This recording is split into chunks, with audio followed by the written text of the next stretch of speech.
உங்க புருஷன் இப்போ எங்க இருக்காரு, அவர் என்னெல்லாம் ஃப்ராடுத்தனம் பண்ணாருங்கிறது உங்களுக்கு நல்லாவே தெரிஞ்சிருக்கும். அது எல்லாத்தையும் இப்ப நீங்க என்கிட்ட டீட்டெயிலா சொல்லிட்டீங்கன்னா உங்களுக்கும் நல்லது. என் புருஷன் எந்த தப்பும் பண்ணல. நீங்க ஃப்ராட் பண்ணிட்டு என் புருஷனை மாட்ட வைக்கலான்னு பாக்குறீங்களா? இங்க பாருங்கம்மா, நாங்க எல்லா விஷயத்தையும் தெரிஞ்சுட்டு தான் வந்திருக்கோம். உங்க வீட்டுக்காரரு எங்க இருக்காருன்னு சொல்லிடுங்க. இப்ப நீங்க இங்க இருந்து போறீங்களா இல்ல சத்தம் போட்டு ஏரியாக்காரங்களை எல்லாம் கூப்பிடவா? அப்புறம் யாரும் இங்க இருந்து வெளில போக முடியாது, பாத்துக்கோங்க.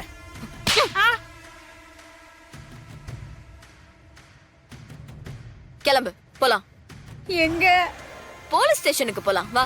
ப்ளீஸ் மேடம், இந்த விட்டுருங்க மேடம். நடிப்பெல்லாம் இங்க அவர் செஞ்சிருக்க வேண்டாம். மாட்டார் மேடம். முதல்ல அவர் வா, அப்படி அப்புறம் மத்தவர் இல்ல பார்த்துக்கலாம். மேடம். வா, வா, விட்டுருங்க சொன்னா மேடம். மேடம் எனக்கு பயமா இருக்கு மேடம். நான் வரல மேடம். என்ன விட்டுருங்க மேடம். Please madam. அப்போ உன் புருஷனுக்கு கால் பண்ணி வர சொல்லு. அவருக்கு ஃபோன் பண்ண ஸ்விட்ச் ஆஃப்னு வருது மேடம். எப்படியும் வேற நம்பர்ல இருந்து உனக்கு கால் பண்ணுவான்ல, அவன் எங்க இருந்தாலும் ஒழுங்கா குடோனுக்கு வர சொல்லு. இல்லனா உன்னை தூக்கி உள்ள வச்சிருவேன் அவன் கிட்ட சொல்லு.